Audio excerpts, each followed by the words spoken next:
L'idée, c'est que avant de faire mes coupes, j'ai toujours 2 points d'attache.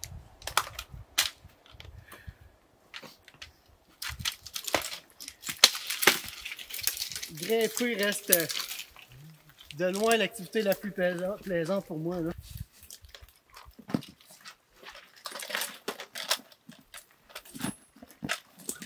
Je suis ici comme entrepreneur forestier. Je travaille comme arboriculteur à battre des arbres dangereux. J'offre les services de déchiquetage de branches, de grimpe également. Alors, je vais grimper les arbres où il n'y a pas suffisamment d'espace pour les abattre.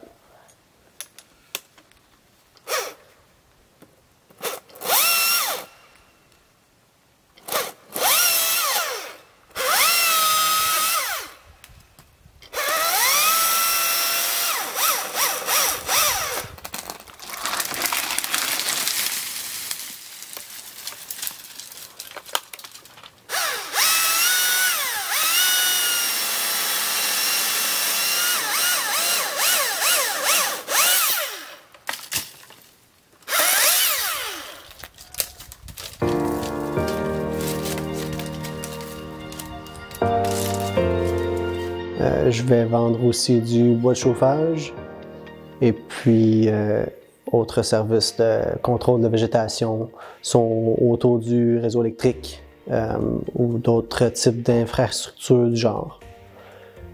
Le fait d'être le seul grimpeur au territoire du Nord-Ouest amène une valeur supplémentaire à l'entreprise et puis offre un service qui auparavant n'était pas disponible au territoire du Nord-Ouest.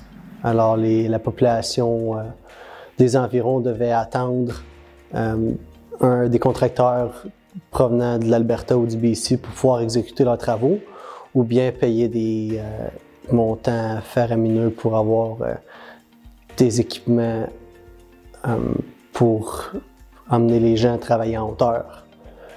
Puis ça va être des contracteurs qui ne sont pas nécessairement formés pour ce type de travaux-là. Et puis des factures, des coûts exorbitants pour avoir ces travaux-là exécutés par le fait même. Le besoin, quand j'ai commencé, était assez élevé, étant donné, directement à Fort Smith, étant donné l'offre limitée pour ce type de service-là depuis plusieurs années. Après 3 ans, je vois une certaine stabilisation dans la demande. Mais il y a une demande qui est croissante pour des communautés comme Hay River, qui est la communauté à côté. Qu'est-ce qui est particulier dans le Nord, c'est de devoir couvrir un territoire qui est très vaste. Alors, si je vais travailler en dehors de Fort Smith, la prochaine communauté, c'est Fort Resolution, c'est 2h30 de route, ou Hay River, 3 heures de route. Alors, je vais pouvoir, pour des semaines de travaux, je vais voyager jusqu'à Fort Liard, où là, on parle de 8 heures de route pour aller me rendre à mon site de travail.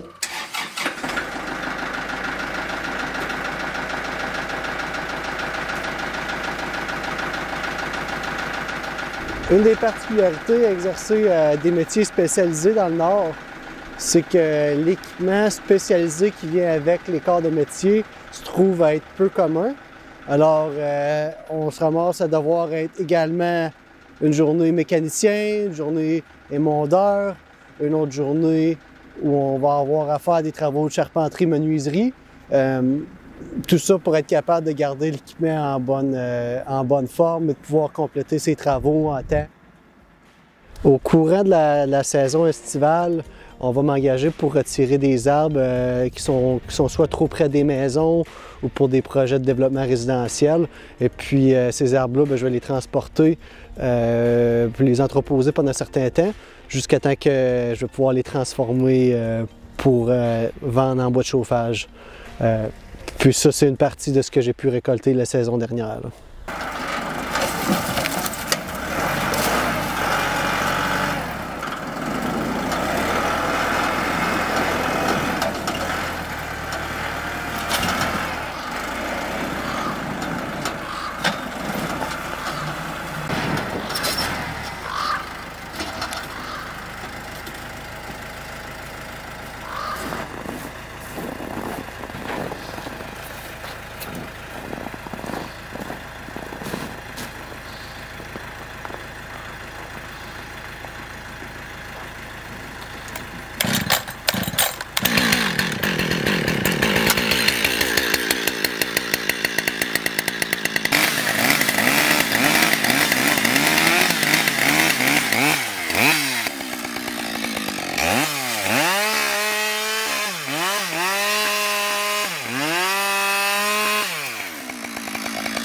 Ça ici, c'est un crochet à pitoune, où j'ai grandi.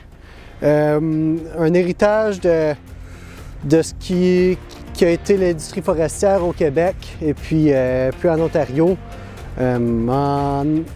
Ailleurs au Canada, c'est appelé un pole hook, un crochet à pulpe.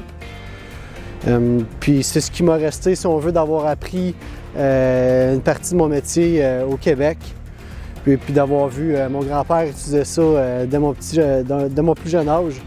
Ce que ça me permet de faire, c'est de pouvoir transporter du bois rapidement et plus efficacement sans avoir à me pencher autant. Ça me permet de piquer mes bio. Si, dépendamment des contextes, j'ai du bois qui va être très sale ou bien qui risque d'avoir beaucoup de clous, je vais pouvoir le transformer manuellement avec la scie à chaîne puis une fendeuse conventionnelle plutôt que d'utiliser le processeur à bois de chauffage. Puis éviter des bris mécaniques, là. Fait que quand je fais ça, ben là, je vais pouvoir utiliser le tracteur pour m'aider à déplacer du bois puis travailler de façon stratégique pour faciliter la tâche.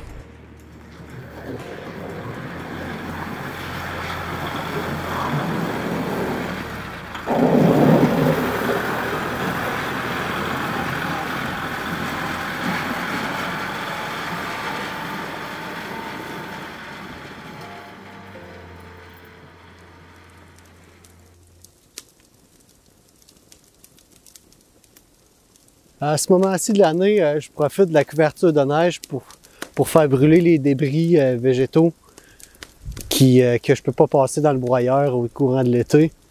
Alors, je vais brûler ça là, pendant qu'il y a de la neige puis m'assurer que tout est éteint avant la saison des estivales qui reviennent et puis de limiter le risque d'incendie de forêt, là.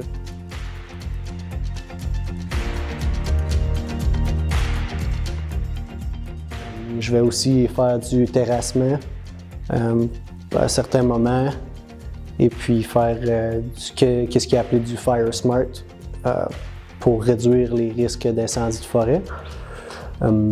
La saison dernière, n'ayant beaucoup de feux de forêt dans les environs et puis la communauté étant évacuée, j'ai travaillé avec les pompiers forestiers comme abatteur.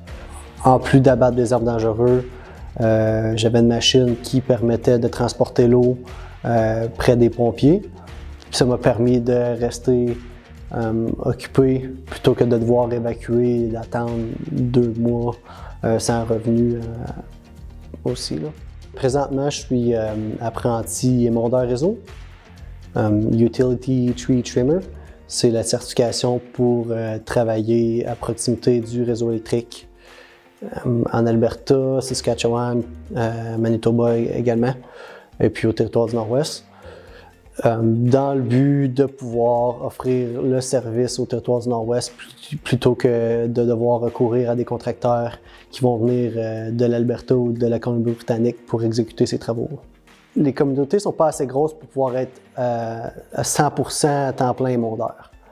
Le travail résidentiel va occuper, si on veut, la moitié de mon temps dans l'été ou le 2/3. Et puis le fait de pouvoir diversifier mes travaux va me permettre d'avoir un employé à temps plein et un autre employé à temps partiel. Et puis de pouvoir grossir la compagnie sur un certain point où je vais être en mesure de compléter des travaux de plus grande envergure.